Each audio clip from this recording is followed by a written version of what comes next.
Hello students, welcome to this channel. मैं हूं संदीप गुप्ता और आज के इस लेक्चर में हम गॉस लॉ को पढ़ने वाले हैं। इसके पहले वाले लेक्चर में हमने इलेक्ट्रिक फ्लक्स का कॉन्सेप्ट समझा था, उसमें कुछ क्वेश्चन सॉल्व भी किए थे और थोड़ा उसको अच्छे से फील किया था कि इलेक्ट्रिक फ्लक्स एक्चुअल में होता क्या है ना।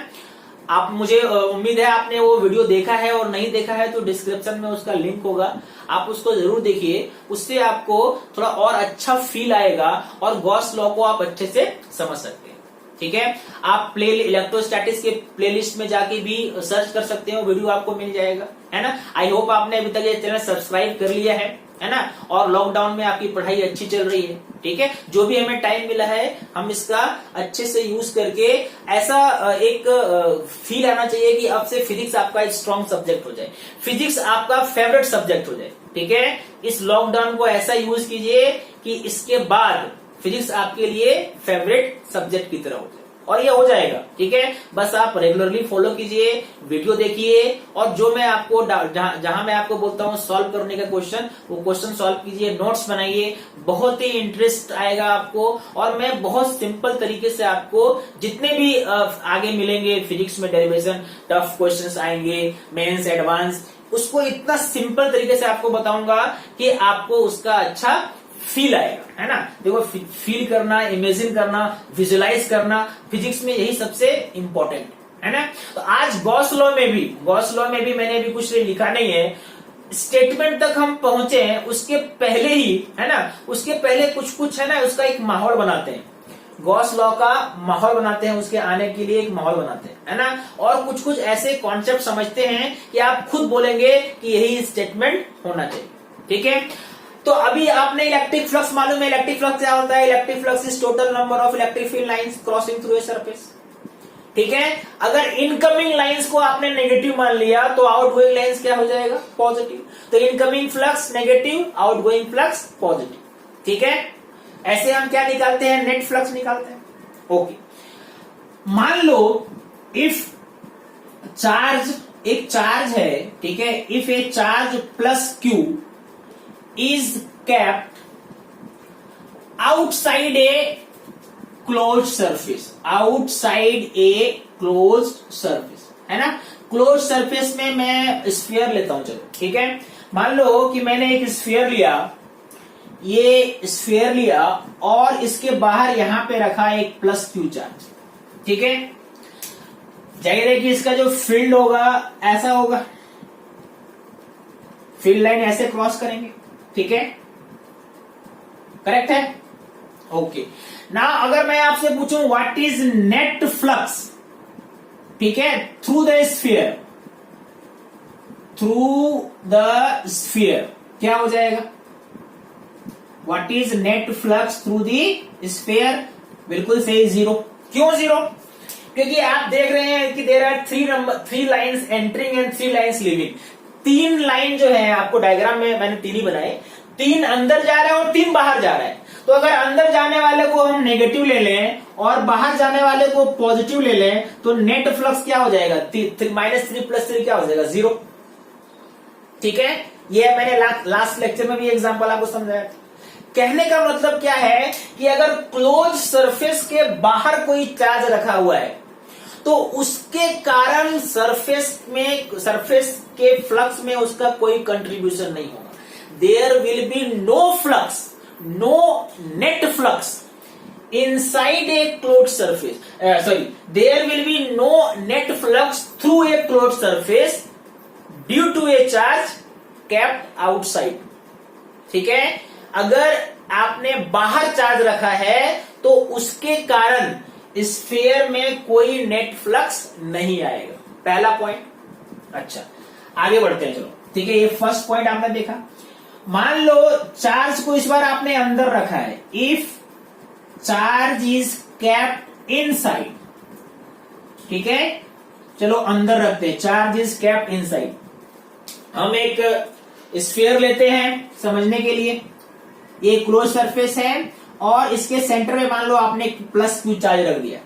ठीक है, इसका अपना मान लो रेडियस आर है, करेक्ट है।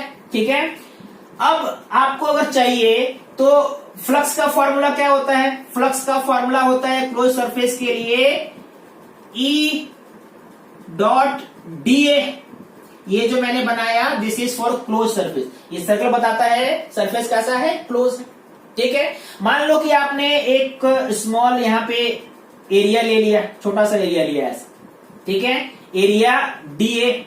एरिया का डायरेक्शन क्या होगा, तो आपको मालूम है क्लोज सरफेस में आउटवर्ड नॉर्मल लेते हैं, तो नॉर्मल ये हो गया, this is the direction of D A vector, correct है।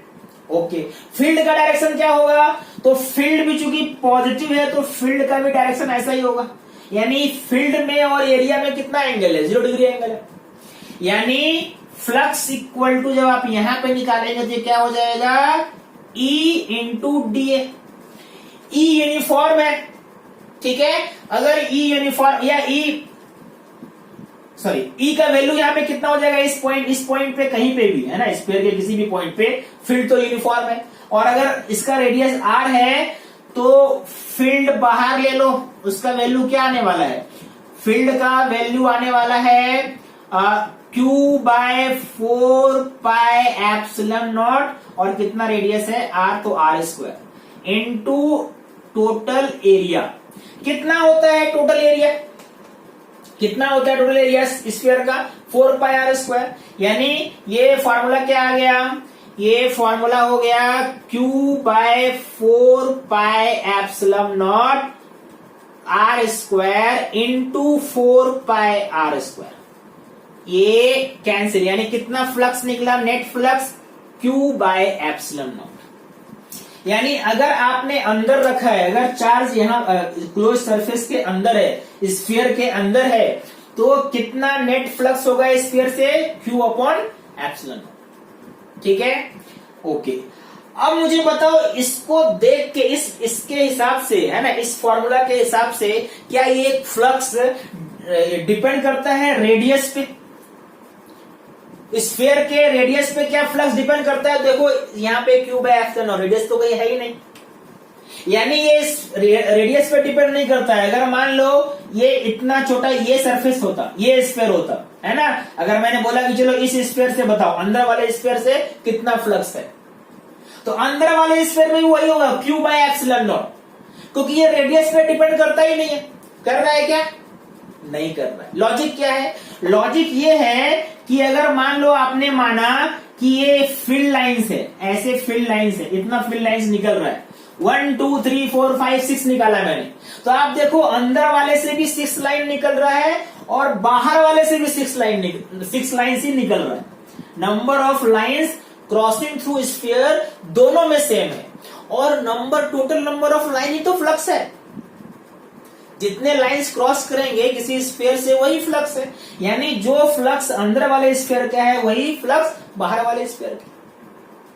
और देखो अगर ये स्फीयर नहीं होता, मान लो, क्या इस फॉर्मूला से आपको कुछ समझ में आ रहा है कि ये स्फीयर ही था, फ्लक्स है Q बाय एप्सिलॉन नॉट, आप सोच सकते हैं कि ये स्फीयर ही था, नहीं सोच सकते हैं, क्योंकि अगर मान लो मैंने कुछ भी आर्बिट्री शेप बनाया, मान लो मैंने एक इधर से क्या बना दिया, एक क्यूबॉइड बना दिया ऐसा, या एक क्यूब बना दिया ऐसे, ठीक है, ये बन गया क्यूब।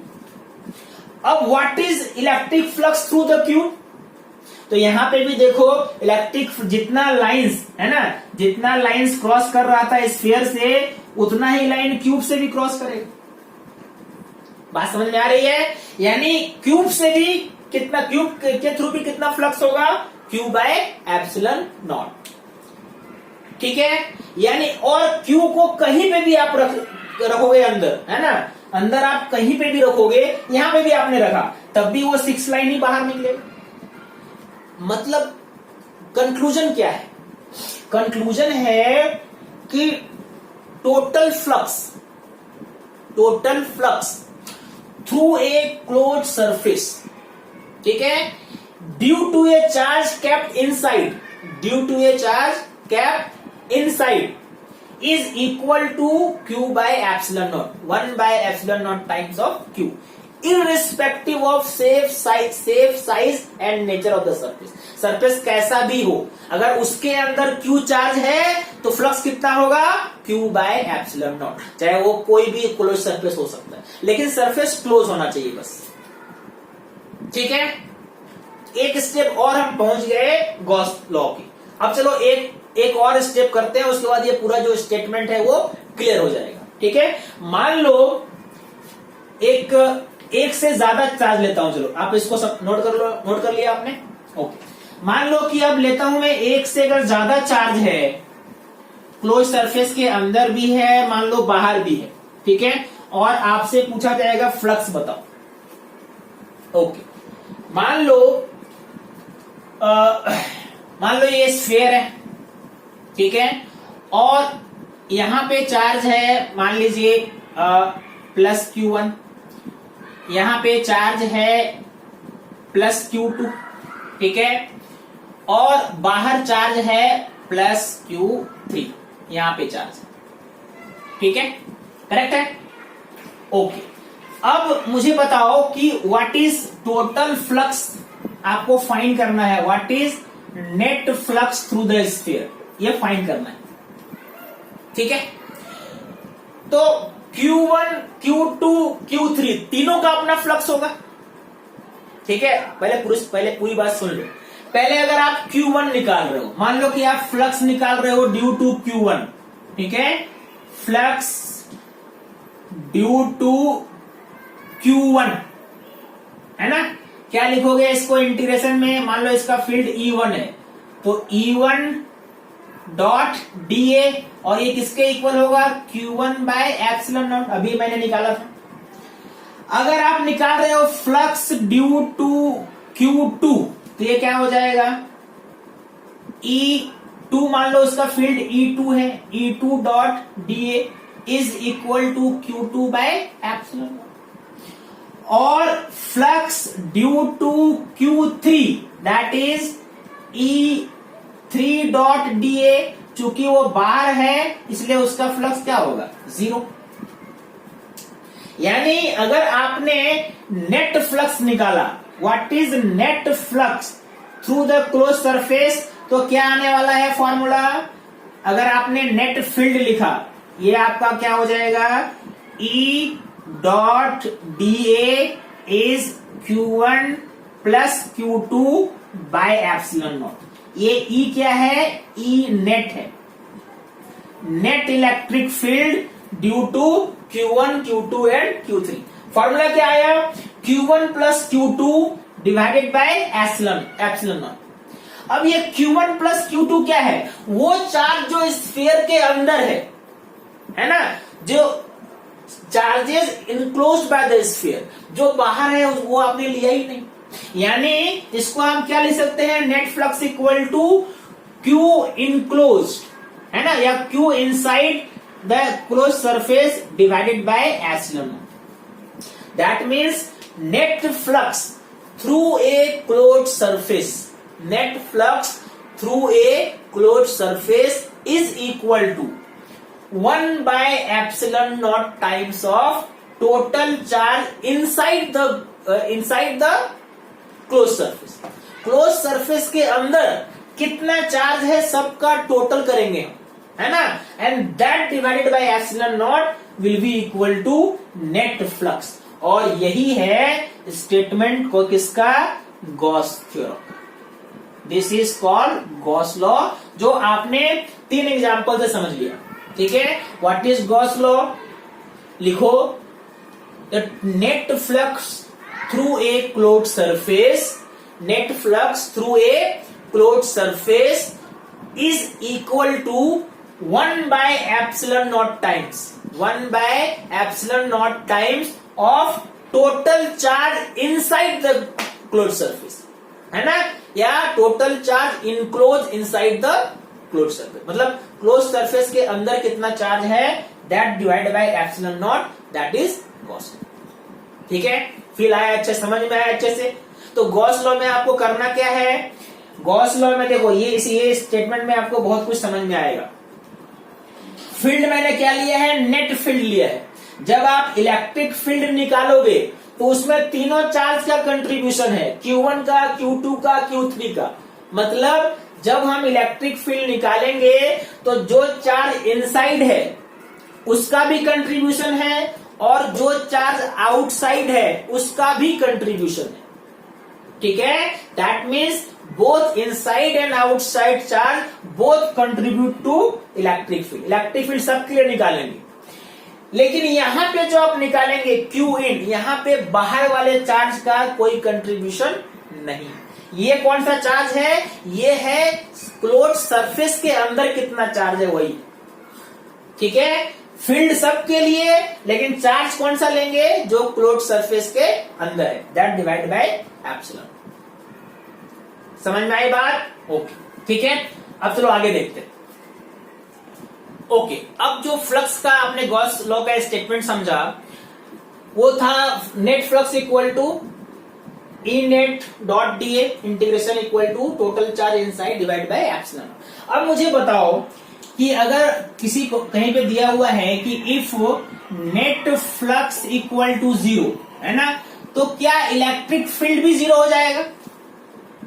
सोच के बताओ। नेट फ्लक्स के 0 होने का मतलब ये नहीं है कि इलेक्ट्रिक फील्ड 0 होगा। 0 हो भी सकता है और 0 नहीं भी हो सकता है, लेकिन आप गारंटी नहीं दे सकते। मतलब electric field may not be 0, may not be 0। ऐसा क्यों? क्योंकि अगर मान लो कोई चार्ज बाहर है तो उसका फ्लक्स तो 0 आएगा, लेकिन फील्ड तो होगा। तो फ्लक्स के 0 होने का मतलब ये नहीं है कि फील्ड 0 हो जाए, है ना। लेकिन अगर आपको दिया हुआ है कि फील्ड ही 0 है, फील्ड ही 0 है, इसका मतलब कोई चार्ज नहीं है। ठीक है, अगर फील्ड ही 0 है तो फ्लक्स 0 होगा, ये श्योर। समझ में आई बात? ओके, अगर मान लो, अब चलो कुछ एग्जांपल समझते हैं इसको। मान लो कि मैंने एक स्फीयर ऐसा लिया, एक दो स्फीयर लिया। अंदर यहां पे मान लो -2q चार्ज है, यहां पे इस पॉइंट पे मान लो +3q चार्ज है, और इस पॉइंट पे +q चार्ज। ठीक है, और आपको बताना है, दो स्फीयर है, मान लो ये स्फीयर S1 है, ये स्फीयर S2 है। तो सबसे पहले बताओ नेट फ्लक्स थ्रू S1 कितना होगा? तो जब S1 का बात करेंगे तो S1 के अंदर कितना चार्ज है? आपका Q in by epsilon not. तो S1 के जो बाहर है वो चार्ज नहीं लेंगे। कितना हो जाएगा? -2q by epsilon naught. This is the charge. Minus sign क्या बताता है? ये इनकमिंग है। अगर इनकमिंग को हम माइनस मानते हैं, आउटगोइंग को प्लस मानते हैं। ओके, अगर मैं बोलूं कि चलो फ्लक्स ड्यू टू S2 बताओ, तो S2 के अंदर ये देखो, अब ये दोनों चार्ज आ गए, +3q भी है और -2q भी है। तो +3q -2q by epsilon not, मतलब ये कितना हो जाएगा? q by epsilon naught. This is the flux through S2। आपने ध्यान दिया, S1 का निकालने के टाइम या S2 के निकालने के टाइम मैंने ये +q को लिया ही नहीं, क्योंकि ये दोनों के बाहर है, S1 के भी बाहर है और S2 के भी बाहर। ठीक है, और कोई एग्जांपल देखो। मान लो, इधर ही देखते हैं, चलो।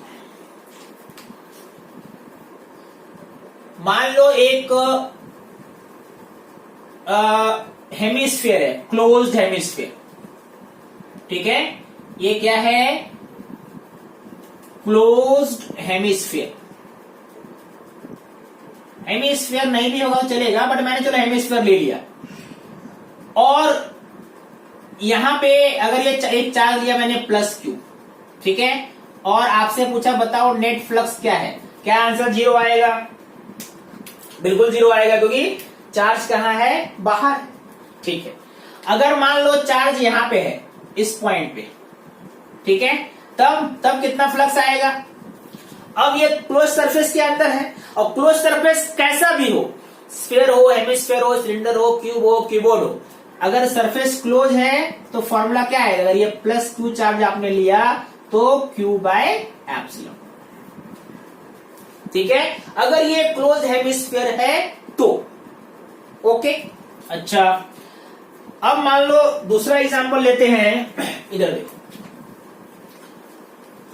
अगर वो हेमिस्फीयर मान लो ओपन होता, ठीक है, ऐसे कुछ एग्जांपल लोगे तो आपको थोड़ा सा कॉन्सेप्ट समझ में आएगा, गॉस लॉ को कैसे अप्लाई करना है। मान लो कि ये हेमिस्फीयर ही है लेकिन ये ओपन है और यहां पे चार्ज है प्लस क्यू, ठीक है, ये ओपन सरफेस है। अब ओपन है तो क्या करना पड़ेगा आपको, इसको क्लोज करना पड़ेगा। तो आपको इसको क्लोज करने के लिए सिमेट्रिकली क्लोज करना है, जितना ऊपर उतना आपने ऐसे बनाई। अब ये सरफेस क्या हो गया, क्लोज हो गया, ठीक है। तो अगर आपने सिमेट्रिकली इसको क्लोज कर दिया तो ये क्या बन गया, पूरा स्फीयर बन गया। तो flux through total flux through total sphere कितना हो जाएगा, तो ये फॉर्मूला है Q/ε0। लेकिन आप ना आपके पास तो हाफ था, तो आपका जो सरफेस आपको जो मिला था, है ना, ये क्या था, हेमिस्फीयर था, यानी इसका हाफ, यानी अब फ्लक्स कितना लोगे आप, कितना फ्लक्स जाएगा, Q/2ε0, Q/2ε0। बात समझ में आई? यानी आपने सरफेस को सिमेट्रिकली क्लोज किया और टोटल फ्लक्स को गॉस थ्योरम के हिसाब से क्या लिख दिया, Q/ε0। अब आपको उसका जितना पार्ट में चाहिए उसको डिवाइड कर दो। आपको हाफ पार्ट में चाहिए था तो हाफ कर दिया, Q/ε0 का हाफ कितना हो गया, Q/2ε0, ठीक है। और देखो, मान लीजिए कि एक स्क्वायर फेस है ऐसा, ये ऐसा एक फेस है ऐसा, ठीक है, और इससे मान लो इससे आर डिस्टेंस दूर ऊपर एक चार्ज है प्लस क्यू, ठीक है, और आपको बताना है flux through the face, flux through the जो भी फेस आपको दिया हुआ है कितना होगा, ठीक है। यानी ऐसा एक सरफेस है, ऐसा एक सरफेस है और इससे आर डिस्टेंस दूर यहां पे क्या है, एक चार्ज है, प्लस क्यू चार्ज है। तो अगर आप ध्यान से देखो तो यहां पे इसको क्लोज कैसे करोगे आप, एक तो ऊपर लेना पड़ेगा, ठीक है, इसके ऊपर एक लेना पड़ेगा, इधर से बंद, मतलब चारों तरफ से बंद करना पड़ेगा, और ऊपर और नीचे से, नीचे तो पहले से ही है। आपने 1 2 3, ठीक है, फर्स्ट 1 2 3 4 से बंद किया और ऊपर से बंद किया, तो क्या बन गया, ये क्यूब बन गया। यानी इसको जब आप कंप्लीट करोगे तो क्या बन जाएगा, ये डायग्राम कुछ ऐसा बन जाएगा। देखो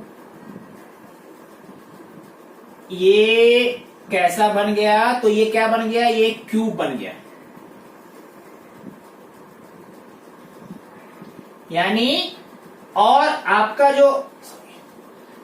जो चार्ज है वो यहां पे इस सरफेस से आर डिस्टेंस ऊपर था, इससे आर डिस्टेंस ऊपर था, आपने इसको क्या कर दिया, चारों तरफ से बंद कर दिया। अब ये सरफेस क्लोज हो गया, वो ओपन था, याद रखो ओपन सरफेस में गॉस लॉ नहीं लगाना है, क्लोज सरफेस में लगाना है। आपने इसको क्लोज कर दिया।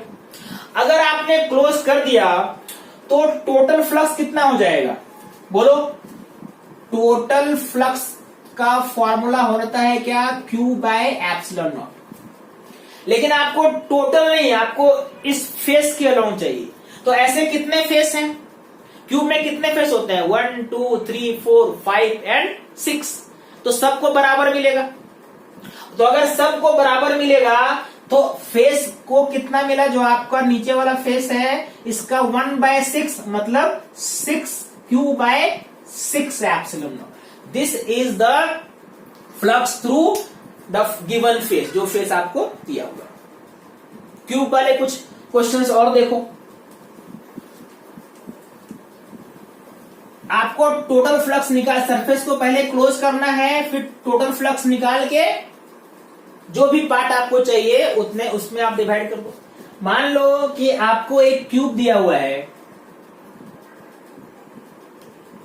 मान लो एक क्यूब है ऐसा,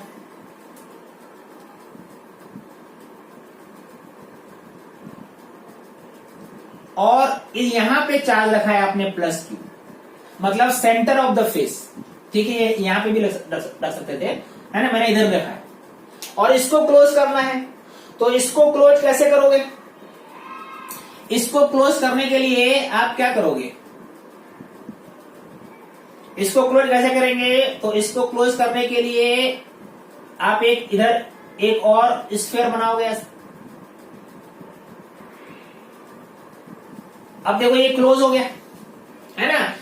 अब इस पूरे में कितना जितना जितना इसके इधर डिस्टेंस है उतना ही डिस्टेंस इधर भी है, सिमेट्रिकली आपने क्लोज कर दिया। और अगर क्लोज कर दिया है तो टोटल फ्लक्स कितना होना चाहिए?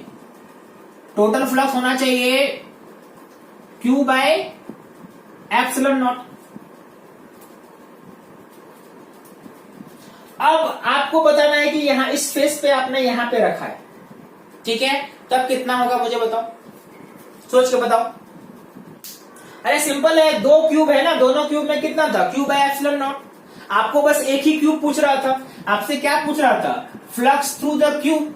तो ये कितना हो जाएगा? इसका half Q by 2 epsilon. This is the flux through the cube. ये देखो, ये आपने ड्रॉ किया, ये दिया हुआ नहीं था, ये मैंने ड्रॉ किया है, ठीक है।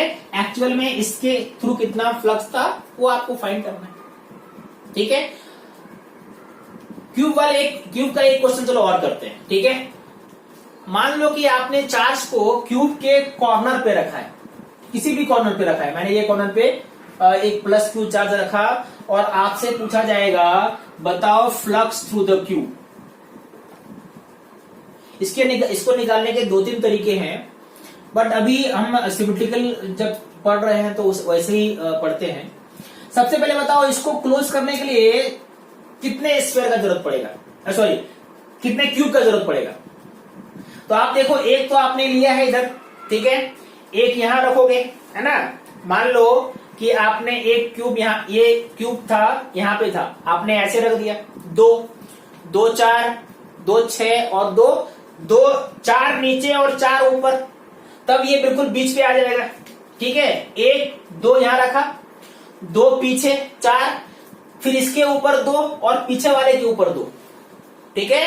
तो 4 क्यूब नीचे और 4 क्यूब ऊपर, ठीक है। 1 2 3 4 नीचे हो गया और फिर उसी के ऊपर 1 2 3 4 8। अब ये क्यूब बिल्कुल अब ये 4 बिल्कुल बीच में आ गया, यानी टोटल आपने के कितने क्यूब हो गए? 8 क्यूब हो गए। यानी अगर आप निकालोगे टोटल फ्लक्स थ्रू कितने क्यूब आपने लिए हैं? 8 क्यूब लिए। तो ये गॉस लॉ से क्या होना चाहिए? Q by epsilon not, Q by epsilon naught, correct है, ओके। तो उसके हिसाब से इसको कितना मिलना चाहिए? 1 क्यूब को कितना मिलना चाहिए? ठीक है, Q बाय एप्सिलॉन नॉट जो है ये कितने का निकला? ये पूरे का निकला, पूरा जो 8 क्यूब है, ठीक है। ध्यान से सुनना। अब आपके पास किसका है? 1/8, ठीक है। यानी आपका क्या होना चाहिए? फ्लक्स होना चाहिए Q बाय 8 एप्सिलॉन नॉट, ठीक है। कितना होना चाहिए? Q by 8 epsilon naught, correct है। लेकिन यहां पे जो आपने रखा है, ठीक है, इस पॉइंट, ये Q बाय 8 एप्सिलॉन नॉट क्या है? ये Q बाय 8 एप्सिलॉन नॉट है फ्लक्स थ्रू जो गिवन क्यूब है, जो आपको गिवन क्यूब है उसका होना चाहिए कितना? Q बाय 8 एप्सिलॉन नॉट, ठीक है। चलो एक आंसर एक यहां पे भी आ सकता है। अगर आपसे पूछा जाए through a face of A cube, किसी क्यूब के किसी फेस में कितना फ्लक्स है, तो आप देखो चूंकि आपने यहां पे रखा है, तो ये जो 3 फेस हैं, 3 फेस जो मिलेंगे आपको, 1 2 और 3, ये तीन फेस पे फ्लक्स 0 होगा। आप अपने वॉल के किसी कॉर्नर को देखो, उस कॉर्नर से 3 फेस जो है वो उसी प्लेन में है ना, मतलब एंगल वहां पे 90 हो जाएगा ई और ए के बीच। मान लो कॉर्नर पे रखा है आपने, तो ये वाला फेस 0 होगा, 1 है कि नहीं? 3 फेस होगा ना, एक फेस ये 0 हो गया, एक फेस वो 0 हो गया और एक फेस ये 0 हो गया। इन तीनों के ही कॉर्नर पे वो है, तो फ्लक्स कहां होगा? इसके सामने वाले 3 पे, एक ये जो है, 2 और 3, तो 3 ही फेस पे फ्लक्स आएगा। यानी अगर आपसे पूछा जाए फ्लक्स थ्रू ए फेस, तो इसका 1/3 मतलब आंसर क्या आएगा, Q/24 तो यहाँ पे ये दो क्वेश्चन आपसे पूछा जा सकता है। पहला तो क्यूब से कितना फ्लक्स है, तो Q/8 क्यूब के एक फेस से कितना है, तो यहाँ पे 1/6 मत कर देना क्योंकि 6 फेस है। 6 फेस में 3 फेस जो है उस पे फ्लक्स क्या होगा, 0 होगा। जिसके कौन सा 3 फेस, जिसके इंटरसेक्शन कॉर्नर पे जहां पे वो चार्ज आपने रखा है उसके सामने वाले 3 फेस पे ही फ्लक्स होगा। मतलब Q/24 plus Q/24 plus Q/24 that should be equal to Q/8 ठीक है। तो इसमें गॉस लॉ को यूज करके कुछ अलग और भी आप ट्राई करो, न्यूमेरिकल सॉल्व करो। जो भी आपके पास बुक है, आपको इस लेक्चर में कोई भी डाउट होता है, नहीं सॉल्व हो पाता है तो मुझसे पूछो। नेक्स्ट लेक्चर में हम पढ़ेंगे अबाउट सॉलिड एंगल, वो भी एक अच्छा तरीका है फ्लक्स निकालने का। उसमें भी हम अच्छे क्वेश्चन आराम से सॉल्व कर सकते हैं, तो उसको हम लोग करेंगे नेक्स्ट लेक्चर में डिस्कस। ठीक है, थैंक यू वेरी मच।